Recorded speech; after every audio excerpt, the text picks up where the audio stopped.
नमो अरिहन्ताणम् नमो सिद्धाणं नमो आयर्याणम्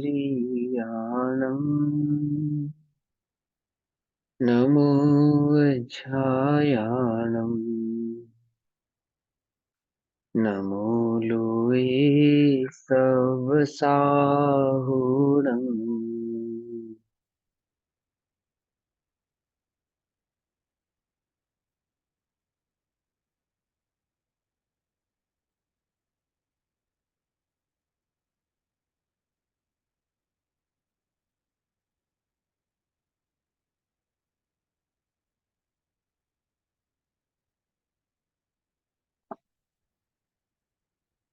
मङ्गलं भगवान् वीरो मङ्गलं गौतमो गणी मङ्गलं कुन्दकुन्दार्द्यो जैनधर्मोऽस्तु मङ्गलम् सर्वमङ्गलमाङ्गल्यं सर्वकल्याणकारकं प्रधानां सर्वधर्माणां जैनं जयतु शासनम्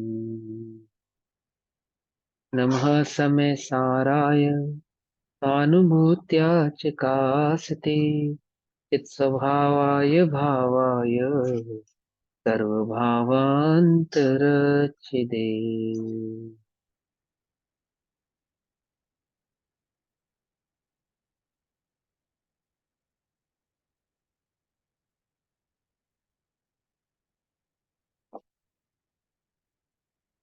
हमारी दोपहर की कक्षा का विषय चल रहा है श्री समय सारजी ग्रंथ। और श्री समय सारजी ग्रंथ को हम आचार्य अमृत चंद्र देव द्वारा रचित आत्मख्याति टीका के माध्यम से पढ़ रहे हैं, उसका स्वाध्याय कर रहे हैं। इसमें गाथा नंबर 38 तक हमने कल स्वाध्याय 37 तक कल हमने स्वाध्याय किया था, और कलश 31 तक। अब गाथा 38 का यहाँ पे हम भावार्थ पढ़ेंगे। गाथा 38 का उच्चारण करते हैं, फिर भावार्थ पढ़ेंगे।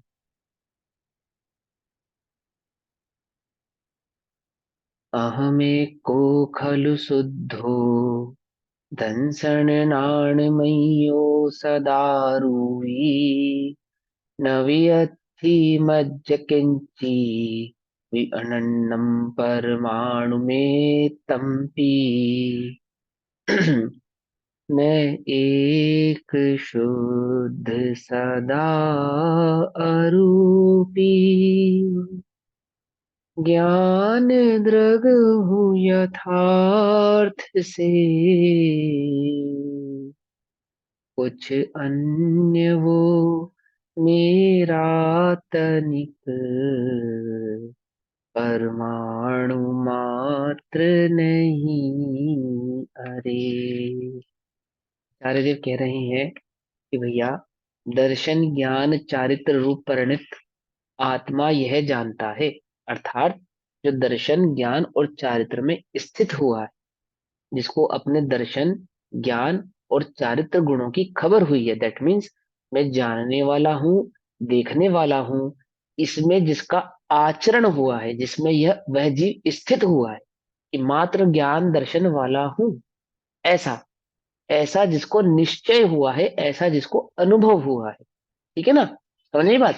इतने सारे शब्द कहने के पीछे तात्पर्य क्या है कि आप कौन सा शब्द आपको क्लिक हो जाए।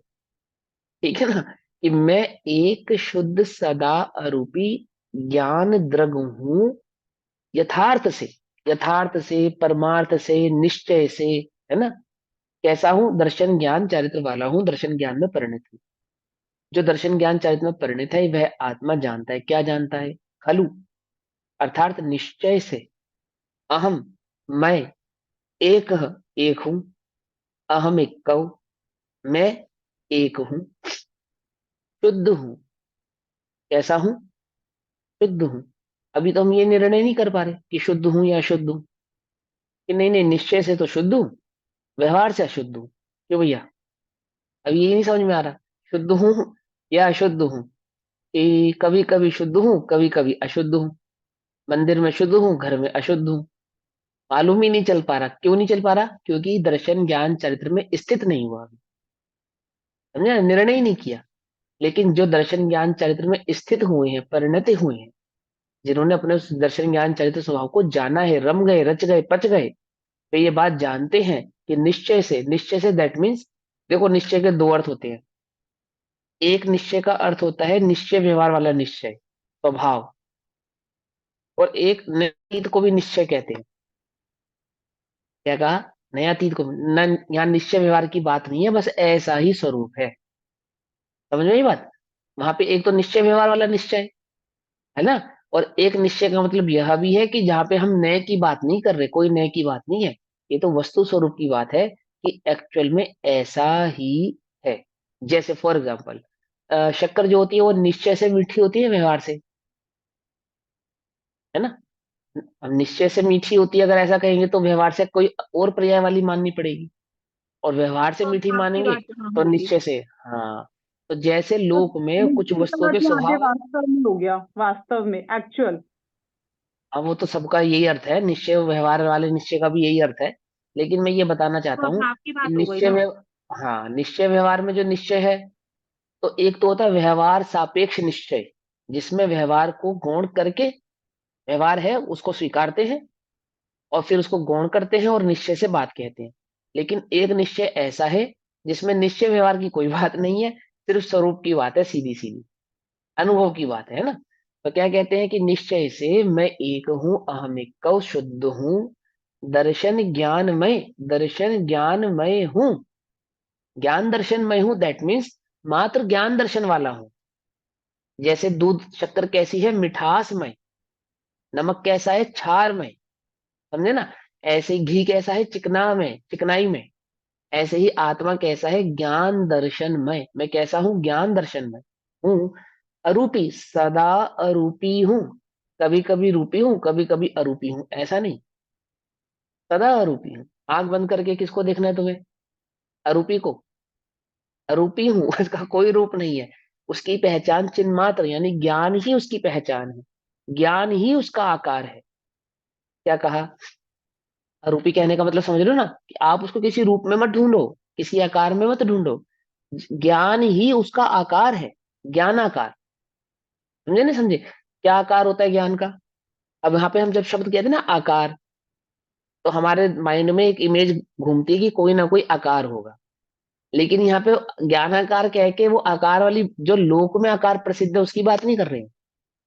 यहाँ ज्ञानाकार कह के कि जो मात्र ज्ञानमय हो, ऐसा कहना। जब कहना ज्ञानाकार, तो ऐसा नहीं कि जैसे जल का आकार कोई आकार नहीं होता, तो भी जल का कोई ना कोई आकार होता है, क्योंकि वो रूपी होता है। कुछ बात समझ में आ रही है ना, क्योंकि वो रूपी होता है।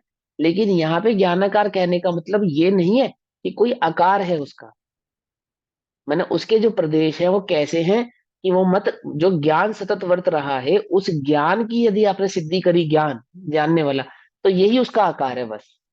ये जो ज्ञान तुम्हारे ज्ञान में झलक रहा है, ये जो ज्ञान हूं ऐसा तुम्हें भाव में आ रहा है, यही उस आत्मा का आकार है। बात पकड़ में आ रही नहीं आ रही है? समझ में नहीं आ रही है? तुमने आत्मा का ध्यान करने बैठे, ज्ञान में दर्शन में होने, पद्मासन, खड़गासन, बोलो कौन सा आसन, किसमें देखना चाहोगे उस आत्मा को? कैसे आसन में देखना चाहोगे उस आत्मा को, बोलो। समझ में ही बात नहीं समझ पद्मासन में? तो शरीर का आकार होगा।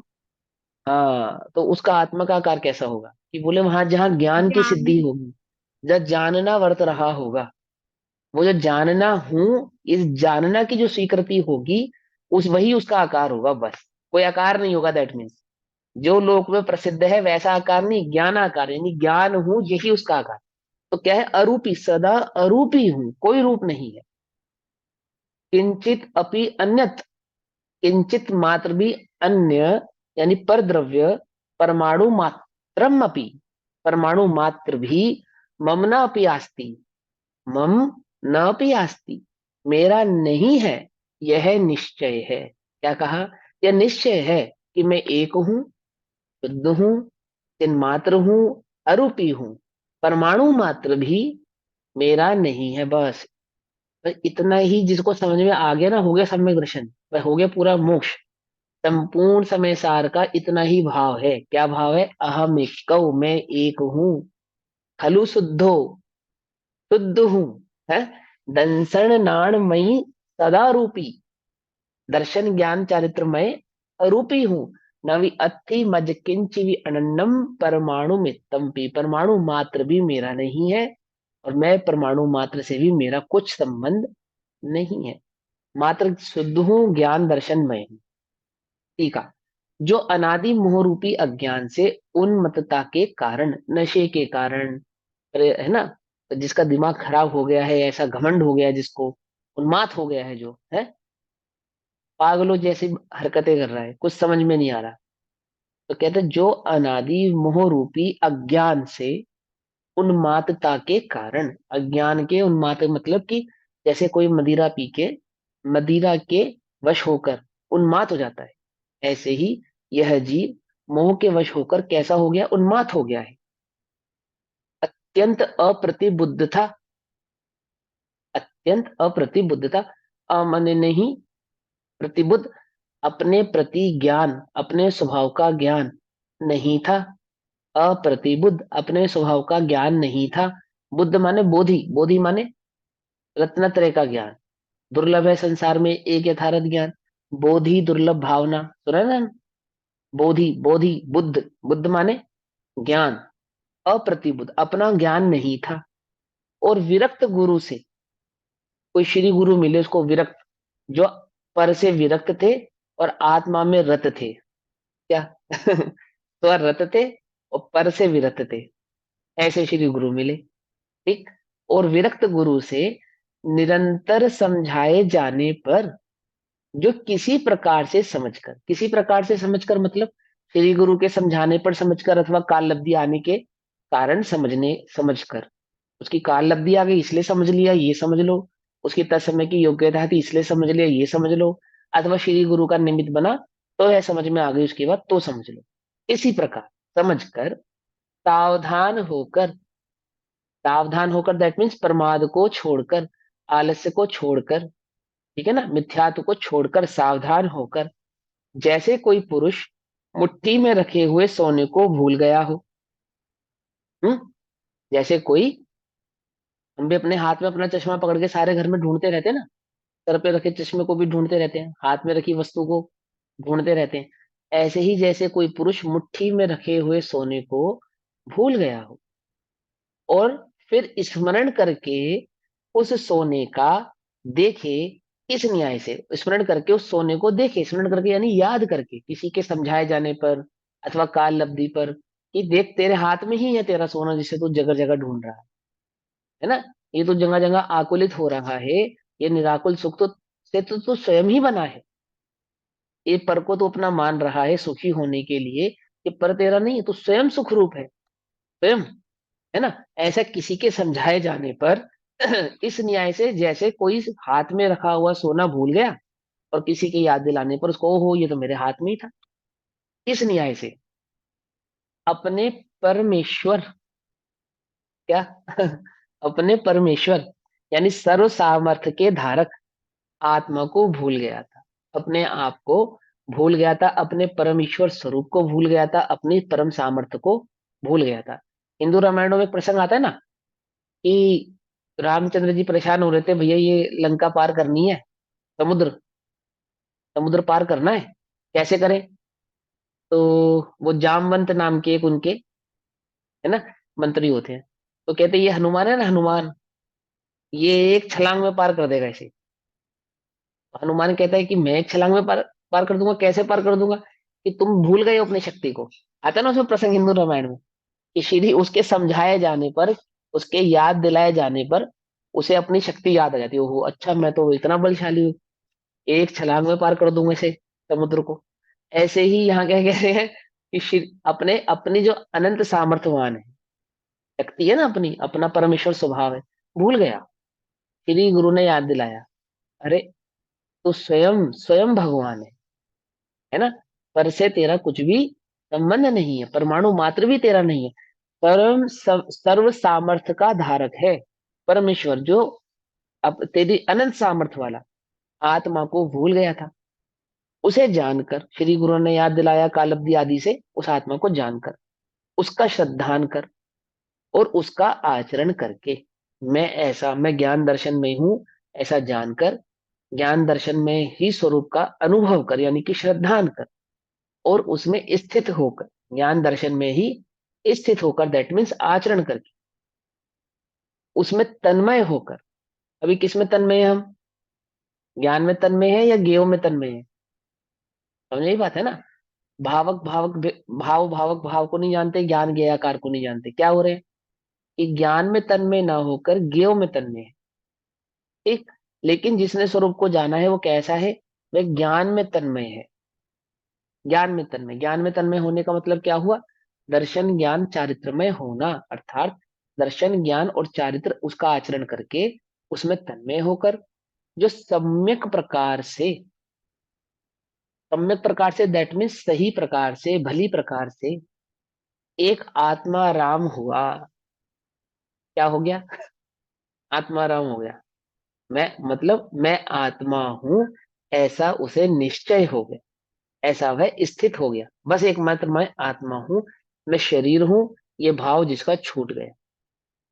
समझे? द्रव्य कर्म भाव कर्म नो कर्म में जो एक रूपता हो रही थी, वे भाव छूटकर मैं ज्ञान मात्र हूं, ऐसा जो हो गया, वह मैं ऐसा अनुभव करता हूं। यह आत्मा मैं हूं, मैं आत्मा हूं, ज्ञान मैं हूं, मैं ज्ञान हूं, ऐसा अनुभव करता हूं कि मैं चैतन्य मात्र ज्योति रूप आत्मा हूं। चैतन्य मात्र, चैतन्य चैतन्य मात्र ज्योति रूप आत्मा हूं, कि जो मेरे ही अनुभव से प्रत्यक्ष ज्ञात होता है। ये चैतन्यपना मुझे स्वयं ज्ञात हो रहा है कि मैं चैतन्य हूं। मेरे ही अनुभव में ये बात ज्ञात हो रही है।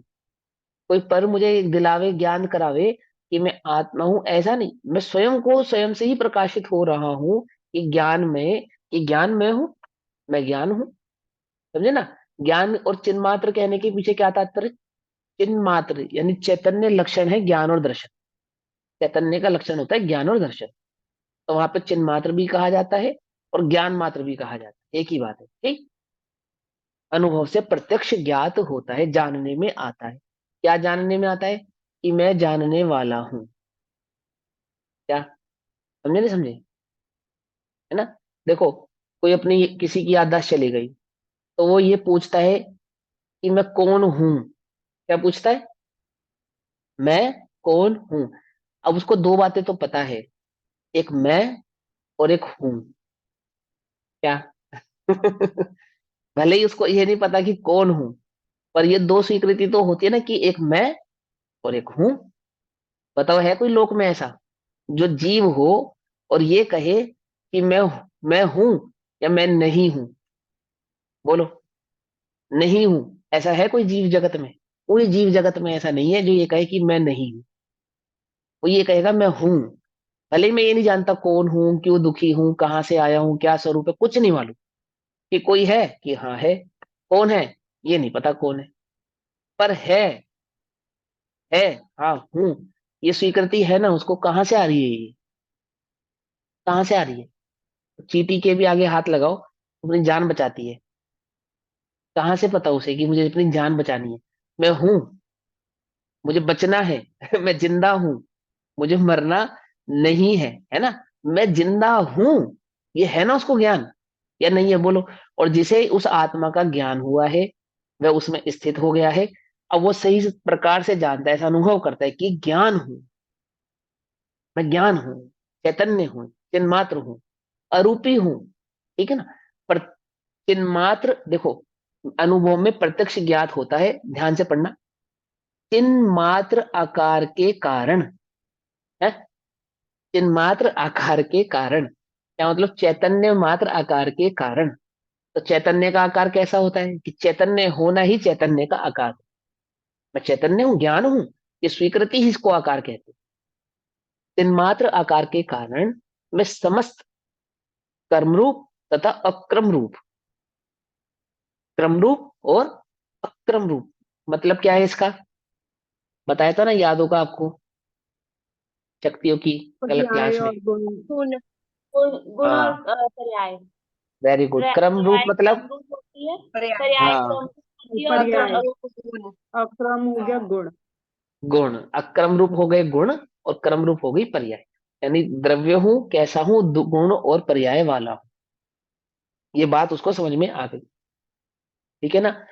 तो भी पर्याय की तरफ दृष्टि ना करके द्रव्य की दृष्टि करेगा। देखो अभी समझाएंगे कि द्रव्य गुण पर्याय से उत्पाद व ध्रुव युक्त, उत्पाद व और ध्रुव इसके साथ प्रवर्तमान, यानी इस प्रकार से प्रवर्तमान यानी परिणमित होता हुआ। तो ये बात यहाँ पे कैसे कही कि चिन्मात्र आकार के कारण मैं समस्त क्रमरूप तथा अक्रमरूप प्रवर्तमान, प्रवर्तमान व्यवहारिक भावों से भेद रूप नहीं होता। दैट मीन्स पर्याय रूप नहीं होता, व्यवहारिक भावों से भेद रूप नहीं होता। दैट मीन्स असमान जाति पर्याय रूप नहीं होता, गे रूप नहीं होता। पकड़ में ही बात नहीं, पकड़ में जब ये है ना व्यवहारिक भावों से भेद रूप नहीं होता, इसका मतलब क्या है? क्या पढ़ा आपने पूरे पूर्व रंग में अभी तक? 38 गाथाएं पढ़ने के बाद क्या समझ में आई कि व्यवहारिक भावों से भेद रूप नहीं होता। दैट मीन्स द्रव्य क्रम रूप नहीं होता, भाव क्रम रूप नहीं होता, नो क्रम रूप नहीं होता, और ज्ञान में जो गे झलकते हैं उस रूप नहीं होता। पकड़ में आई बात, समझ में आई बात? इतनी सी लाइन का मतलब कि व्यवहारिक भावों से भेद रूप नहीं होता। जितने भी तुम्हें भेद झलकते हैं वो कैसे हैं? वो व्यवहार के हैं, और मेरा वो स्वरूप नहीं है। क्यों? क्योंकि मैं तो एक हूं, शुद्ध हूं, अखंड हूं, अरूपी हूं, है ना? इसलिए वो जो भेद है, भावों में जो भेद दिखाई देता है यानी ज्ञेयों का जो भेद दिखाई देता है वह मैं नहीं हूं, उस रूप में होता नहीं हूं। समझ में बात? हाँ। तो क्या कहते हैं? व्यवहारिक भावों से भेद रूप नहीं होता, या इसलिए मैं इसका एक अर्थ हूं। हाँ। ये होगा कि मैं द्रव्य गुण पर्याय वाला होते हुए भी अभेद हूँ।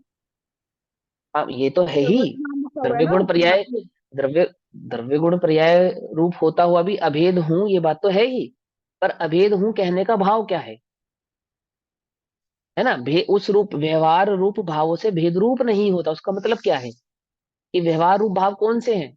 द्रव्य कर्म, भाव कर्म, नो कर्म, ये व्यवहार भाव है। और ज्ञान में जो गेय झलकते हैं, जो गेय झलकते हैं ज्ञान में, जो आपके जानने में आता है, वो सब क्या है? क्या है वो? अरे बोलो ना। द्रव्य कर्म भाव व्यवहार कर्म नो भाव, कर्म। व्यवहार भाव। समझ में बात? उन्होंने व्यवहार भाव कहा यहाँ पे। व्यवहारिक भावों से भेद रूप नहीं होता। व्यवहार भाव कह सकते हैं ना हम, द्रव्य कर्म भाव कर्म नो कर्म को भी। हाँ तो मैं बोल रहा हूँ ना, कहा तो मैंने द्रव्य कर्म, भाव कर्म, नो कर्म, ज्ञेय, ये सब व्यवहार भाव कहलाएंगे। ठीक है ना? इन सबको व्यवहार भाव कहेंगे। देखो ये इतनी सी बात स्पष्ट लिखी है, बात समझ? तुम आत्म ज्ञान हूँ, ज्ञान में हूँ। अब इस ज्ञान में जो भी झलके वो मैं नहीं हूँ, बस ज्ञान में हूँ। इस ज्ञान में जो भी झलके वो मैं नहीं हूँ, लेकिन जिसमें झलक रहा है वो ज्ञान में हूँ। बस बात खत्म। समझे नहीं समझो? कुछ बात समझ में आ रही नहीं आ रही है? हाँ। बाहर में अंतर में हर जगह बस ज्ञान में हूँ, व्यवहारिक भावों से भेद रूप नहीं होता, इसलिए मैं एक हूँ। एक हूँ दैट मीन्स अखंड हूँ। समझे? एक हूँ कहने का तात्पर्य क्या? अखंड हूँ। देखो अब ये आ गई बात। नारक आदि जीव के विशेष यानी चार गति रूप, अजीव पुण्य पाप आश्रम संवर निर्जरा बंध और मोक्ष रूप, यानी कि जीव की जो पर्याय होती हैं चार गतियों में, और चार गतियों से पार होने के बाद अंतिम जो मोक्ष रूप, तो व्यवहारिक नव तत्व हैं। ये सब क्या है? ये व्यवहारिक नौ तत्व है, यानी कि जिसमें पर की सापेक्षताएं है। नारकी हो गया क्यों? नरक के कारण। देव हो गया क्यों? देव गति के कारण। मनुष्य हो गया क्यों? क्यों? मनुष्य गति के कारण। अथवा बंध हो गया क्यों? कर्म के कारण। अथवा निर्जरा हो गई किसकी? कर्मों की। अथवा संवर हो गया किनका? कर्मों का। अथवा मोक्ष हो गया दैट मीन्स कर्मों से छूट गया। जितनी भी पर सापेक्षताएं हैं, समझ रहे बात? ये सब मैं नहीं हूं। बंध मोक्ष रूप जो व्यवहारिक नव तत्व है, उनसे संकोचकीर्ण एक ज्ञायक स्वरूप, भाव स्वरूप भाव के द्वारा, माने उन सब में एकमात्र जानने वाला, उन सब में एकमात्र सतत ज्ञानमय रहने वाला। समझ में बात? खीर में सब कुछ पड़ा है, लेकिन मिठास एकमात्र शक्कर की है। बस। क्या कहा? खीर में दूध भी है, चावल भी है ना? कितने प्रकार की मेवाएं हैं, सब कुछ है ना? खोया भी है, बहुत सारी चीजें पड़ी हैं, लेकिन मिठास एकमात्र किसकी है? शक्कर की है। संपूर्ण खीर में एकमात्र जो मिठास व्याप्त है वो शक्कर की है, और उस मिठास को करने वाला दूसरा कोई नहीं है। क्या कहा? ऐसे ही ये खीर है ना जो संसार की खीर, तो क्या कहना, लेकिन इसमें एकमात्र जो ज्ञान है बस वो मैं हूं, और कुछ नहीं हूं। जैसे उस खीर में शक्कर मात्र शक्कर, मिठास मात्र शक्कर की है, ऐसे ही समस्त संसार में ये जो ज्ञान है ना, ज्ञान जिसको जो मेरे जानने में आ रहा है सब कुछ, ये सब इस ज्ञान में नहीं है। ये सब इस ज्ञान में नहीं है, मैं एक ज्ञान मात्र हूं। जैसे खीर के अन्य पदार्थ शक्कर के अलावा वो सब शक्कर का निमित्त पाके मिठास रूप परिणमित होते हुए नजर आते हैं, तो भी वे मिठास उनकी नहीं है, शक्कर की है। जैसे श्रीखंड में खटा और मिठास, तो वो खटास दही की है और मिठास शक्कर की है। कुछ बात समझ में? ऐसे ही जितने भी तुम्हें राग द्वेष आदि के परिणाम, द्रव्य क्रम, भाव क्रम, नो क्रम, ये आदि जितने भी हैं, जितने भी झलक रहे हैं, ज्ञान में विषय बन रहे हैं, व्यवहार से बन रहे हैं, सूक्ष्मता से बन रहे हैं, स्थूल बन रहे हैं, निश्चित जैसे भी बन रहे हैं, उसमें जो सतत एक ज्ञान व्याप्त है, ज्ञान ज्ञान ज्ञान ज्ञान ज्ञान ज्ञान ज्ञान ज्ञान, वो मैं हूं, और अन्य कुछ भी मैं नहीं हूं। क्या कहते हैं? गायक स्वभाव रूप भाव के द्वारा अत्यंत भिन्न हूं। बोलो भैया, शक्कर खीर में भिन्न रूप से पड़ी है या अभिन्न रूप से पड़ी है? कि अभिन्न रूप से पड़ी हुई भाषित होते हुए भी भिन्न रूप से ही पड़ी है। समझ में आई बात? ऐसे ही अभिन्न रूप से व्याप्त यहाँ ज्ञान दिखता हुआ, अभिन्न रूप से व्याप्त दिखता हुआ भी भिन्न रूप से ही विद्यमान है। बुद्धि दृष्टि इस बात की, भिन्न रूप से ज्ञान, बस ज्ञान ही मैं हूं, और कुछ नहीं हूं, कुछ नहीं हूं।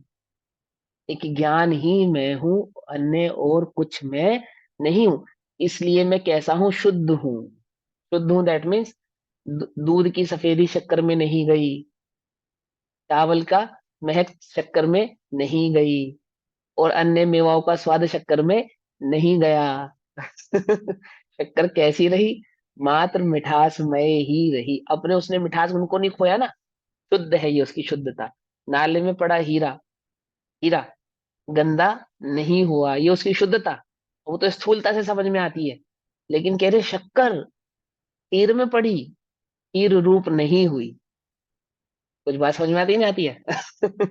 ऐसे ही ये ज्ञान द्रव्य कर्म भाव कर्म नो कर्मों में पड़ा हुआ, द्रव्य कर्म भाव कर्म नो कर्म रूप रूप नहीं हुआ। पक्का? पक्का? अभी तो तुम कहते हो कि भैया अभी तो अनुभव नहीं हुआ, अभी तो ऐसा नहीं हुआ, और अभी तो हम बहुत पापी है, अभी तो इतना क्रोध है, अभी तो इतना मान है, और अभी तो इतनी माया है, और अभी तो ऐसा करना है, अभी तो वैसा करना है। क्या करना है भैया? करना है कुछ? यहाँ शुद्ध हूं, ये स्वीकार करना है, इसको देखना है। करना कुछ नहीं है, करना कुछ नहीं है, लेकिन इतना सर पे बोझ है कि करना है करना है करना है करना है। हमें तो करना है। क्या करना है भैया? क्या करना है? जो शुद्ध है उसे शुद्ध करना है ना? जो शुद्ध है उसे शुद्ध करना है ना? खुद है ही ना? है। शुद्ध को शुद्ध करना है। जो शुद्ध है शुद्ध को, उसको जानना है, बस खुद ही मानना है। है। तो शुद्ध को शुद्ध करने के चक्कर में अशुद्धि फैल रही है क्या? तो समझ में आई बात? नहीं समझ में आई? हाँ? शुद्ध को शुद्ध करने के चक्कर में ही अशुद्धि फैल रही है। समझ में वो आई बात? तो नहीं समझ में गड़बड़ आई? ही गड़बड़ हाँ। होगी। हाँ, वो तो गड़बड़ होगी, क्योंकि वो तो शुद्ध है, उसमें तो कुछ गुंजाइश ही नहीं है होने की। और कुछ जिसमें कुछ ना होने की गुंजाइश हो, उसमें कुछ करने की जो तुम कोशिश करोगे, तो क्या होगा? समझे नहीं समझे? गड़बड़ होगी या नहीं होगी? यही उसकी अशुद्धि है कि तुम उसे शुद्ध करना चाह रही हो। ठीक? तो क्या कहते हैं? आहा, संकोच कीर्ण ज्ञायक स्वभाव रूप भाव के द्वारा अत्यंत भिन्न हूं, इसलिए मैं शुद्ध हूं। भिन्न हूं ना, मतलब शुद्ध हूं। तिन्मात्र होने से, चैतन्य मात्र होने से, सामान्य और विशेष, सामान्य विशेष मतलब ना भेद अभेद का जो भाव है। सामान्य विशेष कहने का मतलब क्या है? जो हमने निश्चय और व्यवहार से भेदाभेद किया था, उसको द्रव्य गुण पर्याय ऐसा कहा था, आदि आदि, है ना? उसको पर सापेक्ष भी करा था, स्वसापेक्ष भी किया था। तो ऐसा सामान्य विशेष उपयोग आत्मकता का उल्लंघन नहीं करता, उल्लंघन नहीं करता। समझे?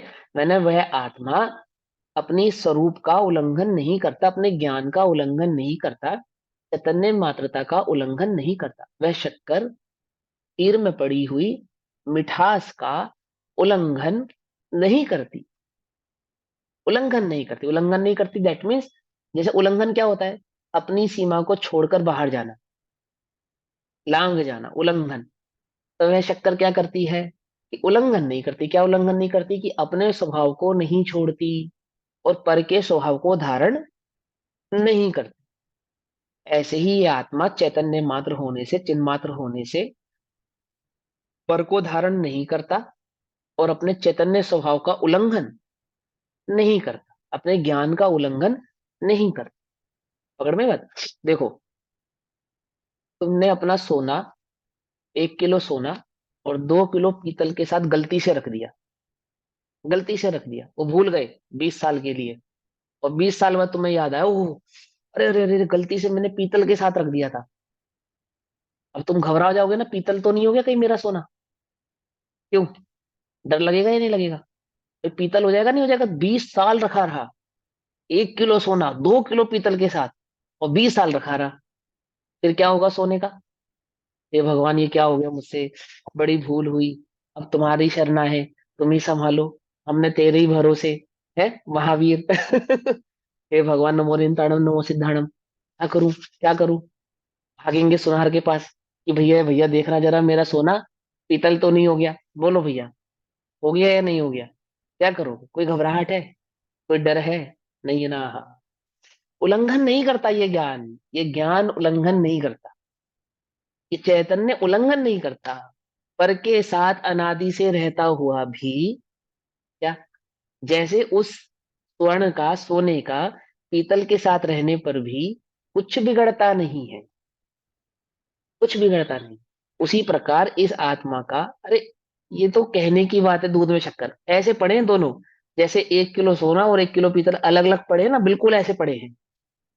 ये तो मिले हुए कहना भी व्यवहार है।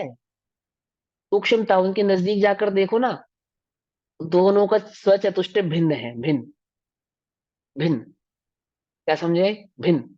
एक साथ मिले हुए कहना भी व्यवहार है, मिलते ही नहीं। क्या बात पकड़ में आ रही है? क्या मिलते ही नहीं?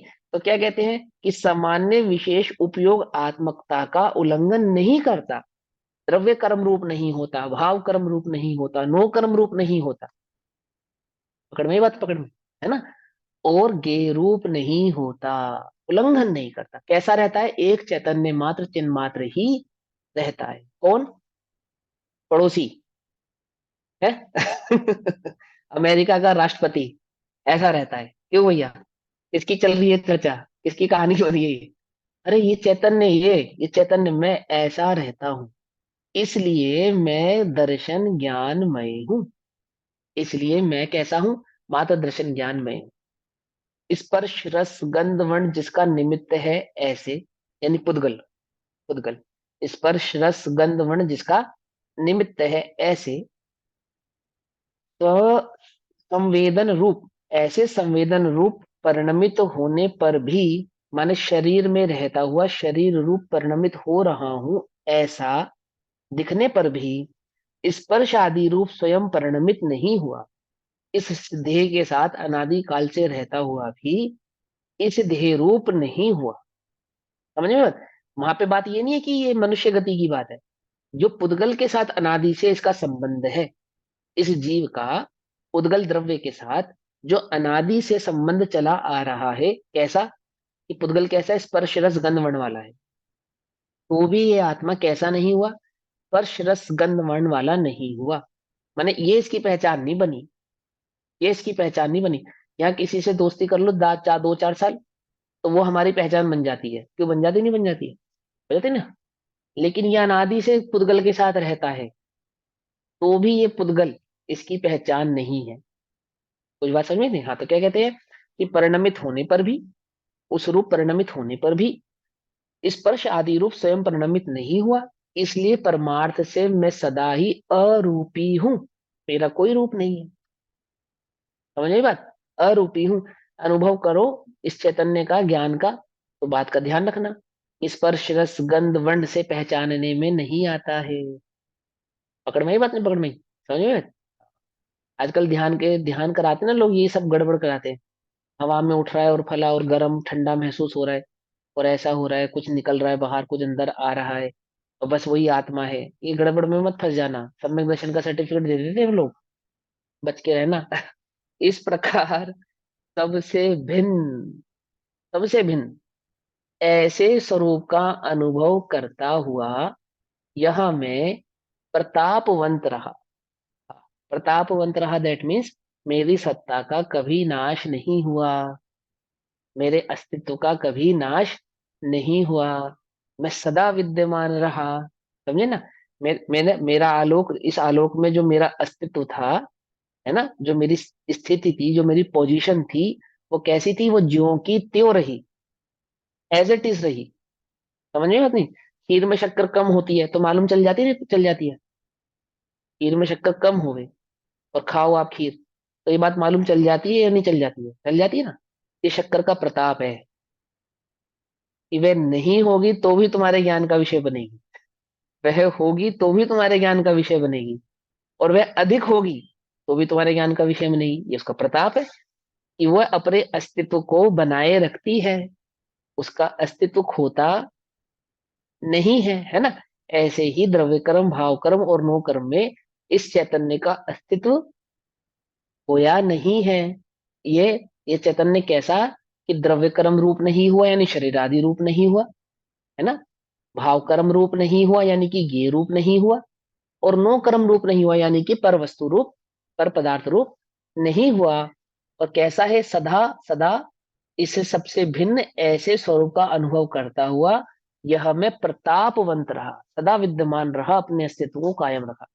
इस प्रकार प्रतापवंत वर्तते हुए ऐसे मुझे यद्यपि बाह्य अनेक प्रकार के स्वरूप संपदा के द्वारा समस्त पर द्रव्य स्फूर्यमान है। मतलब कि वहां एक क्षेत्र अवगाह होने पर मेरे अलावा अन्य कितने सारे द्रव्य विद्यमान है? जीव, मैं तो जीव हुई, जहां मैं विद्यमान हूं वहां पे पुद्गल भी है, धर्म भी है, अधर्म भी है, आकाश भी है और काल भी है, और सबके पास अपना अपना अस्तित्व है, सबके पास अपनी अपनी अनंत शक्तियां हैं, सबके पास अपना अनंत अनंत प्रताप है, निज वैभव है या है नहीं है? सब अपने अपने अनंत गुणों के साथ वहां पे विद्यमान है। तो क्या कहते हैं? और उन सब के साथ में प्रवृत्ति कर रहा हूं, उन सबके साथ में प्रवृत्ति कर रहा हूं। तो क्या कहते हैं? कि इस प्रकार प्रतापवंत वर्तते हुए ऐसे मुझे यद्यपि, देखो सुनो, म्यूजिक सुना है? म्यूजिक, म्यूजिक म्यूजिक संगीत, संगीत सुनते हो ना? तो संगीत में कई प्रकार के वाद्य यंत्र बजाओ एक साथ, बजते ही हैं कई प्रकार के वाद्य यंत्र बजाए, सरोद भी बजाया, गिटार भी बजाया, है ना?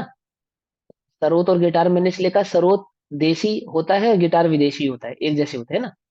फिर वायलिन भी बजाया, और अ, और क्या नाम है, मतलब कई सारे बताए, रावण हत्ता वगैरह, जाने कितनी सारी चीजें बजाई, तबला हारमोनियम बजाया, वगैरह। बांसुरी बजाई, कई सारी चीजें, और सब एक साथ बज रही हैं, सब एक साथ बज रही हैं। अब वो सुनने में संगीत कितना मधुर लगता है, ये कितना मधुर लग रहा है। लेकिन एक भी वाद्य यंत्र यदि अपना कार्य छोड़ दे, बजना छोड़ दे, तो ये संगीत कैसा हो जाएगा? डिस्टर्ब हो जाएगा। क्या कुछ बात समझ में ही नहीं? कुछ पकड़ में ही बात नहीं पड़? संगीत डिस्टर्ब हो जाएगा दैट मीन्स वहां प्रत्येक की अपनी सत्ता है। बांसुरी जो स्वर निकाल रही है, वह बांसुरी की अपनी एक सत्ता है। उसके संगीत को, वह जो सरोद बजेगा या गिटार बजेगा या तबला बजेगा, वह उसके संगीत की, उस बांसुरी की आपूर्ति नहीं कर सकता। वो अपने एक अलग अस्तित्व के साथ बजती है, और गिटार अपने एक अलग अस्तित्व के साथ बजता है। उसी समय, एक ही समय, एक ही साथ सब बजते हैं ना, और अपने अपने अस्तित्व को लिए रहते हैं। एक साथ बजते हुए भी एक रूप नहीं होते, एक दूसरे में मिक्स नहीं होते, और सबकी अपनी अपनी अलग सत्ता का भान सुनने वाले को होता है। होता ही नहीं होता सुनने वाले को?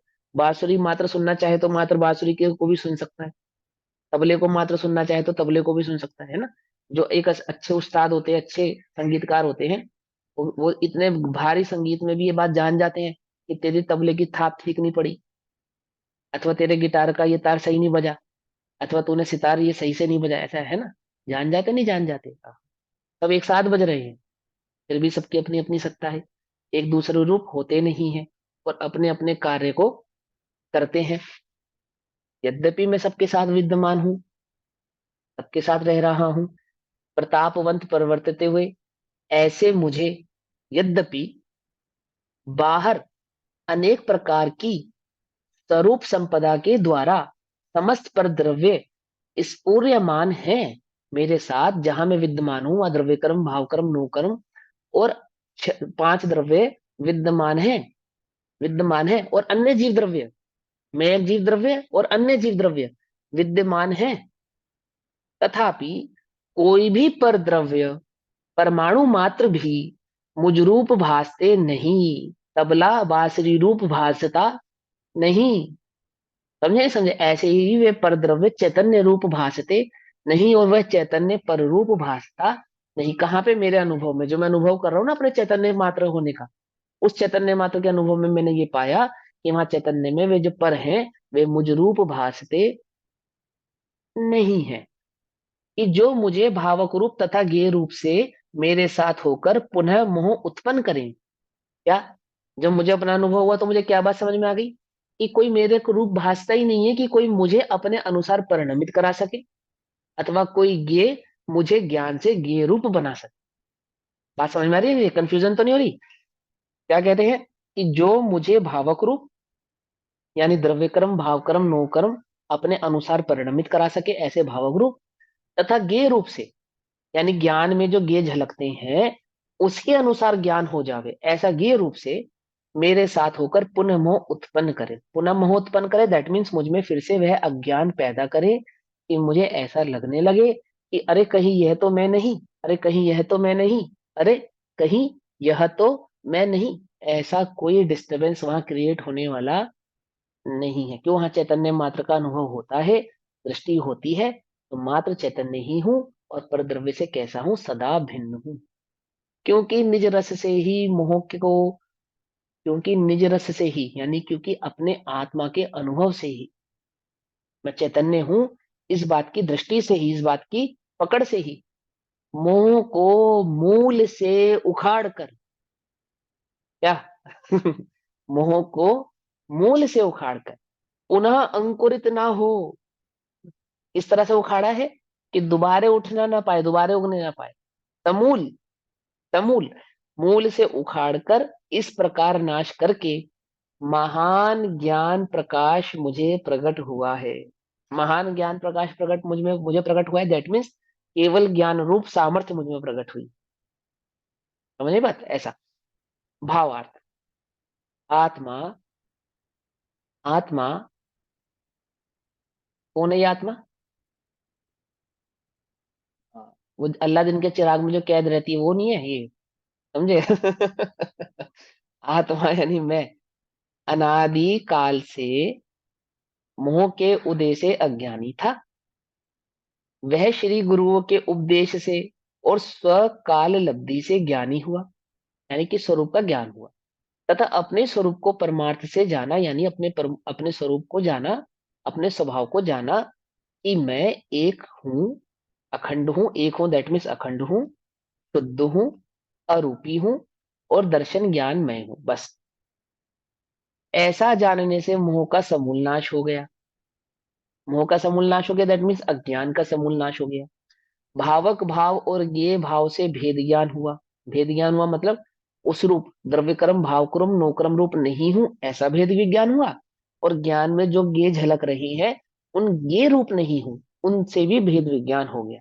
यानी ज्ञान और ज्ञेय के बीच के भेद को जाना, और द्रव्य कर्म, भाव कर्म और नो कर्म और आत्मा के बीच के भेद को जाना, ऐसा भेद ज्ञान हुआ। अपनी स्वरूप संपदा अनुभव में आई। मैं चैतन्य चिन्मात्र हूं, अनंत गुणात्मक हूं, ऐसा मुझे अपने अनुभव में आया।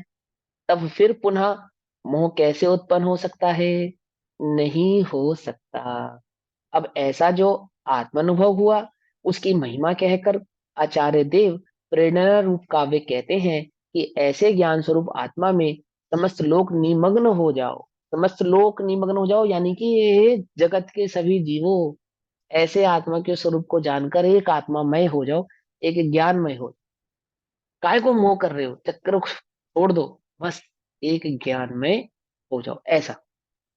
फिर वो कहते हैं आचार्य अमृतचंद्र देव, वसंत तलिका, वसंत तलिका में 14 वर्ण होते हैं, 14 वर्ण एक साथ पढ़ते हैं। 14 के 14 वर्णों को एक साथ पढ़ते हैं, एक एक लाइन में ना 14 वर्ण होते हैं, ये एक साथ ही पढ़े जाते हैं।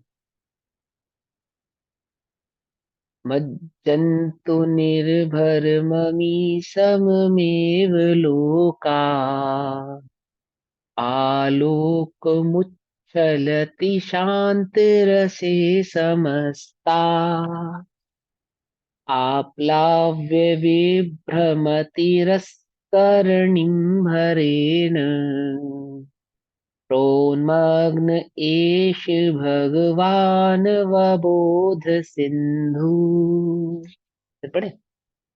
मज्जन्तु मज्जन्तु निर्भरममी सममेव लोका आलोकमुच्चलति शान्तिरसे समन्ता आप्लाव्य विभ्रमतिरस्करणिं हरेण प्रोन्मग्न एष भगवान वबोध सिंधु। क्या कहना चाहते हैं आचार्य देव? एष भगवान अवबोध सिंधु। क्या? इस ज्ञान समुद्र भगवान आत्मा। ऐश, यह, इस भगवान अवबोध सिंधु, सिंधु सिंधु यानी समुद्र। क्या कहते हैं? ज्ञान समुद्र भगवान आत्मा विभ्रम तिरस्करणिम भरेण आपलाव्य। विभ्रम मत रूपी यानी मिथ्यात्व रूपी, विभ्रम रूपी दैट मीन्स मिथ्यात्व रूपी अथवा अज्ञान रूपी आड़ी चादर को समूलतया डुबोकर। आड़ी चादर को समूलतया डुबोकर मतलब, देखो एक है चादर ऐसे और एक है चादर ऐसे, तो कोई चीज हमारे सामने ऐसे आ जाएगी ना तो दोनों आंखें ढक गई ना हमारी। ऐसे आएगी तो कुछ दिखने का चांसेस है, लेकिन कोई ऐसे हाथ रख ले तो बिल्कुल भी चांस नहीं है दिखने का।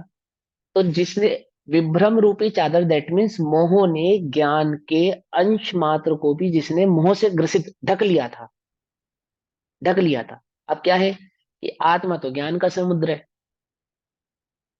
आत्मा कैसा है? तो ज्ञान का समुद्र है। तो यह ज्ञान समुद्र भगवान आत्मा, ठीक है ना। ज्ञान का समुद्र है दैट मीन्स ज्ञान के सिवा कुछ ही नहीं है, लबालब ज्ञान से ही भरा हुआ है, ज्ञान ही ज्ञान है। और विभ्रम रूपी आड़ी चादर को समूलतया डुबोकर, यानी जिसने उस ज्ञान को ढके हुए विभ्रम को डुबो दिया है, यानी कि नाश कर दिया है। आत्मा समुद्र ने, समुद्र में चादर डुबोना कितनी बड़ी बात है, बोलो भैया। समुद्र और चादर, चादर डुबोनी है समुद्र में, है कुछ? कुछ भी नहीं। तो क्या कहते हैं कि आत्मा ज्ञान का समुद्र है। ऐसा ये ज्ञान समुद्र भगवान आत्मा, उसने मोह रूपी विभ्रम रूपी आड़ी चादर को समूलतया डुबोकर, यानी उस चादर का नाश कर कर, समूलता, समूलता यानी कि अब दोबारा वह चादर आंखों के आगे आने वाली नहीं है। अब वह आड़ दोबारा आंखों के आगे आने वाली नहीं, किसी कारण से वो दोबारा उठकर तुम्हारी आंखों के सामने आ जाए, ऐसा होने वाला नहीं। समूलतः समुद्र में डुबो दिया उसने, यानी उस ज्ञान में डुबो दिया दैट मीन्स ज्ञान को उजागर कर दिया और चादर को साइड कर दिया, उस मोह का नाश कर दिया, डुबो कर मूलतः दूर मतलब करके। पूरी तरह भी हो सकता है। पूरी तरीके से, हाँ, मूलतः मतलब पूरी तरीके से ही। प्रोन्मग्न स्वयं सर्वांग प्रकट हुआ है। यह आत्मा स्वयं सर्वांग, सर्वांग प्रकट हुआ है दैट मीन्स केवल ज्ञान रूप से प्रकट हुआ है, केवल ज्ञान में प्रकट हुआ है। अब वहां पे केवल ज्ञान के दो अर्थ हैं।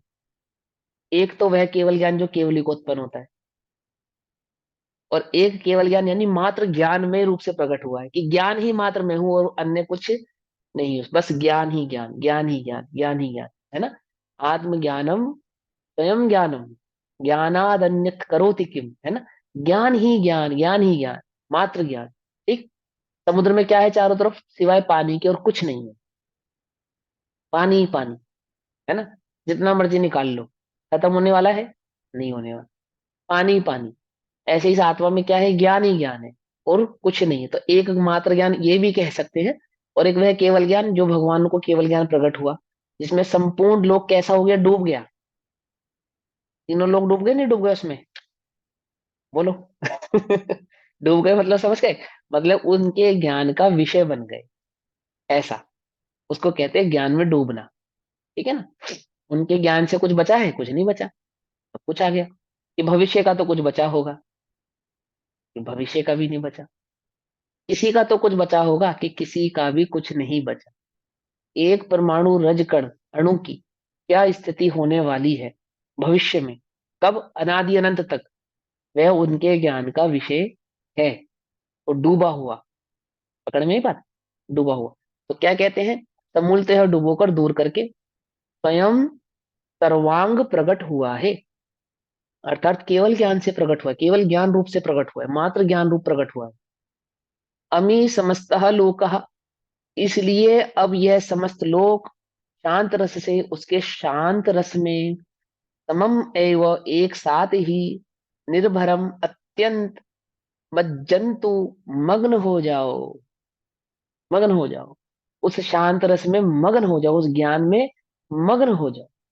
कि जो शांत रस आलोकम उच्छलती, आहा, समस्त लोक पर्यंत उछल रहा है। समस्त लोक पर्यंत उछल रहा है, दैट मीन्स पूरे लोक को जान रहा है।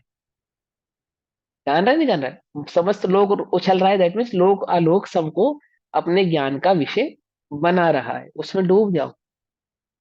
जैसे समुद्र के आड़े कुछ आ जाए तो जल दिखाई नहीं देता। अब समुद्र के आड़े आ जावे अथवा आंख के आगे कोई उनका आ जावे, कोई मिट्टी गिर जावे, है ना, तो उन आंखों से सामने रख पूरा समुद्र पड़ा हो, नजर नहीं आता। अथवा आप दूर खड़े हो और आपकी आंखों के सामने कोई चट्टान आ जावे, तो चट्टान के उस पार जो पूरा समुद्र है वो नजर नहीं आता। ठीक है ना। तो आंखों के आड़े कुछ आ गया तो समुद्र नजर नहीं आता। तो जैसे समुद्र के आड़े कुछ आ जावे तो जल दिखाई नहीं देता, अर्थात समुद्र दिखाई नहीं देता। और जब वह आड़ दूर हो जाती है तब जल प्रकट होता है। तो जल प्रकट होता है या जल दिखाई देता है ना। यहाँ प्रकट होता है का दैट मीन्स वह है, उसके है पने का ज्ञान हो जाता है, ऐसा है ना। वह प्रकट होने पर लोगों को प्रेरणा योग्य होता है कि इस जल में सभी लोग स्नान करो। उस समुद्र को देखकर सभी को क्या इच्छा होती है? कि मैं इस समुद्र के जल को जाकर छूऊं, है ना, उसको जाऊं, उसमें खेलूं, उसमें बैठूं, उसका आनंद लूं। इसी प्रकार यह आत्मा विभ्रम से यानी कि मोह से, मिथ्यात्व से आच्छादित था, अर्थात ढका हुआ था, ज्ञान का विषय नहीं बन रहा। तब उसका स्वरूप दिखाई नहीं देता था। किसका? इस आत्मा का स्वरूप दिखाई नहीं देता था। अब विभ्रम दूर हो जाने से, अर्थात मिथ्यात्व दूर हो जाने से, अज्ञान दूर हो जाने से, है ना, वह जो मोह था ना, मोह, वह दूर हो जाने से यथा स्वरूप यानी कि ज्यों का त्यों स्वरूप प्रकट हो गया। यथार्थ स्वरूप प्रकट हो गया, जैसा का तैसा स्वरूप प्रकट हो गया। इसलिए अब उसके वीतराग विज्ञान रूप शांत रस में एक ही साथ सर्वलोक मगन हो जाओ।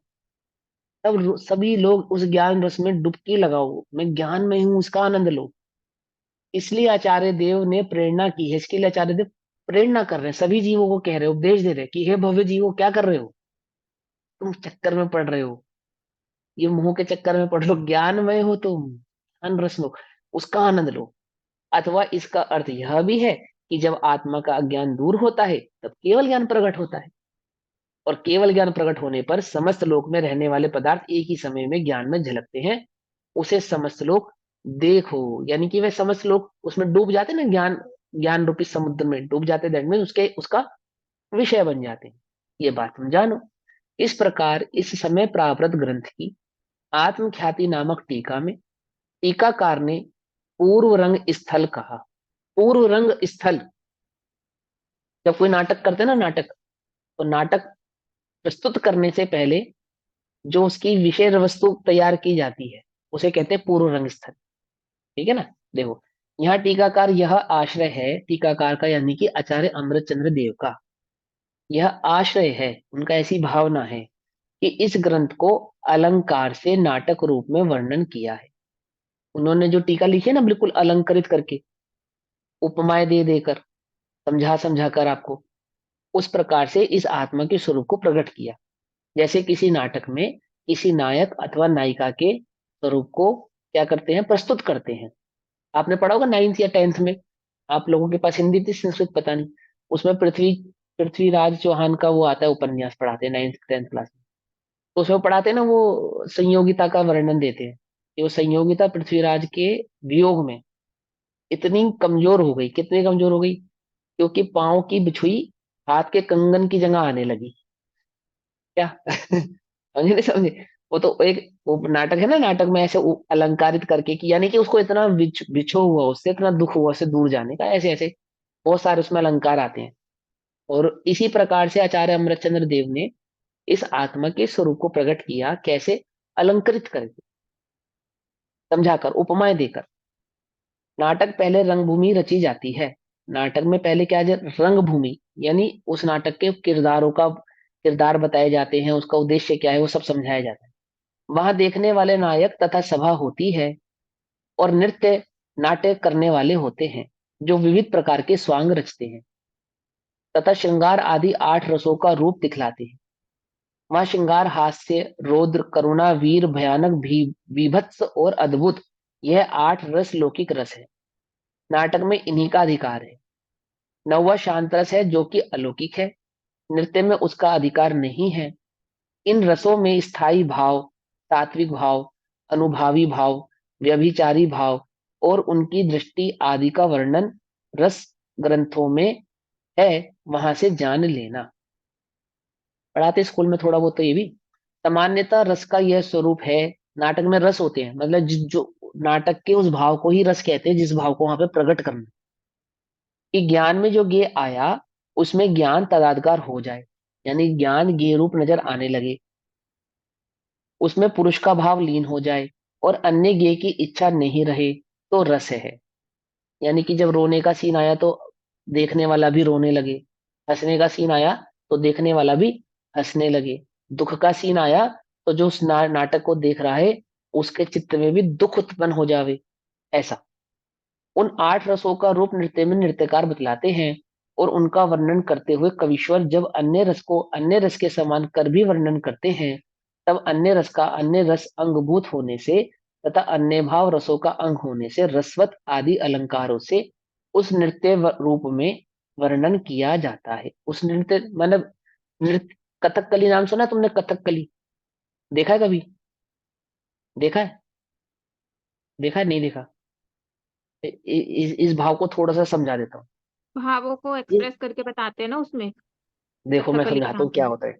हाँ, क्या होता है कथकली, क्या होता है समझो। आचार्य देव साउथ में बैठे हैं ना, ये लिख रहे हैं जब, इसलिए ये बात आ रही है यहाँ पे। साउथ का ये ना कथकली। कथकली का मतलब होता है, कथम माने स्टोरी, कहानी, कथा, कथा, समझे? और कली माने होता है नृत्य, कि नृत्य के माध्यम से उस कहानी को प्रस्तुत करना, उसको कहते हैं कथकली। आई बात समझ में? तो जैसे रामायण है, तो एक जो किरदार होगा वो नृत्य करके रामायण प्रस्तुत करेगा, कोई डायलॉग नहीं बोलेगा, कुछ नहीं बोलेगा, अपने मात्र नृत्य में ही समझा देगा कि ये रावण है, नृत्य में समझा देगा ये राम है, नृत्य में समझा देगा ये सीता है, और नृत्य में समझा देगा कि रावण ने सीता का हरण कर लिया। कोई शब्द बोलने की आवश्यकता नहीं, एक शब्द नहीं बोलेगा वो, मात्र नृत्य करके ही सबको समझा देगा आप। इस प्रकार से वह रस प्रकट करता है। ठीक, ये भाव होता है उस कथकली नृत्य का। ऐसे ही यहाँ आचार्य देव ने क्या किया है, यहाँ पहले रंगभूमि को स्थल कहा, वहां देखने वाला जो तो सम्यक दृष्टि पुरुष है और अन्य मिथ्या दृष्टि पुरुषों की सभा है, उनको दिखलाते हैं। जो जो उस नाटक को जो दिखा रहा है, एक वो व्यक्ति, एक जो उस नाटक को कर रहा है, और जो उस नाटक को देख रहे हैं, है ना, ये दो भेद है ना। तो क्या कहते हैं, वहां देखने वाले तो सम्यक दृष्टि पुरुष है और अन्य मिथ्या दृष्टि पुरुषों की सभा है, उनको दिखलाते हैं। ठीक है, नृत्य करने वाले जीव अजीब पदार्थ है। ठीक, और दोनों का एकपना, कर्ता, कर्मपना आदि अनेक स्वांग है। उनमें वे परस्पर अनेक रूप होते हैं। वो जो नृत्यकार है वो अनेक रूप होता है, कभी वही राम बन जाता है, कभी वही रावण बन जाता है, कभी वही सीता बन जाता है, कभी वही कुछ बन जाता है, ऐसे। ठीक है ना? देखा तुमने नृत्य कथकली सामने से, है ना, ऐसे ही करते ना क्या वो। ना, हाँ जो ये कथकली वाला फॉर्म है ना, ये अभी हाँ इंदौर के अंदर वो हुआ था ना, वहां पे भरत का अंतर्ध्वन दिखाया था, हाँ हाँ पूरे हाँ पिक्चराइजेशन थी। हाँ, यही भाव समझा रहे हैं आपको, ठीक है ना। हाँ। वो शब्द उसका मतलब यही होता है, कथक कली का अर्थ ही यही होता है, कथा को नृत्य के माध्यम से समझाना, कथक कली, ऐसा। मालूम थी ये बात पहले? साहित्य में पढ़ाते हैं, साहित्य में पढ़ा है हमने भी। वहां सम्यक दृष्टि दर्शक जीव अजीव के भिन्न स्वरूप को जानता है। जो सम्यक दृष्टि है वो तो जानता है कि क्या हो रहा है, और वह तो इन स्वांगों को कर्ता कर्म जानकर शांत रस में ही मगन है। यानी कि वह वो गुस्सा दिलाता है तो वो क्रोधित नहीं होता, रोने के काल में रोता नहीं है, हंसने के काल में हंसता नहीं, शांत रस से देखता रहता है। और मिथ्या दृष्टि जीव अजीब भेद को नहीं जानते हुए, इसलिए वे इन स्वांगों को ही यथार्थ जानकर उसमें लीन हो जाते हैं, उस रूप ही परिवर्तन लगते हैं।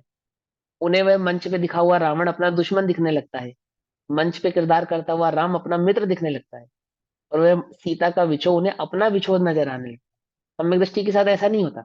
उन्हें सम्यक दृष्टि यथार्थ स्वरूप बतलाकर उनका भ्रम मिटाकर उन्हें शांत रस में लीन करके सम्यक दृष्टि बनाता है। उसकी सूचना रूप से रंग भूमि के अंत में आचार्य ने मज्जंतु इत्यादि इस श्लोक की रचना की है। वह अब जीव अजीव के स्वांग का वर्णन करेंगे। इसका सूचक है, ऐसा आश्चर्य प्रकट होता है। इस प्रकार यहाँ तक रंग भूमि का वर्णन किया है। नित्य कोतूहल तत्व को मरियवी देखो धाय, निजानंद रस में छको आन सबे छिटकाए। इस प्रकार श्री भगवत कुंद कुंदाचार्य देव प्रणीत समय सार परमागम की श्रीमद अमृत चंद्राचार्य देव विरचित आत्मख्याति नामक टीका में पूर्व रंग समाप्त हुआ। और इसी के साथ आप सभी को ओम नमः सिद्धेभ्यः। जय जिनेन्द्र। अगली कक्षा हमारी कल करेंगे, तब तक के लिए ओम नमः शिवाय। नमो ह्यंताणम।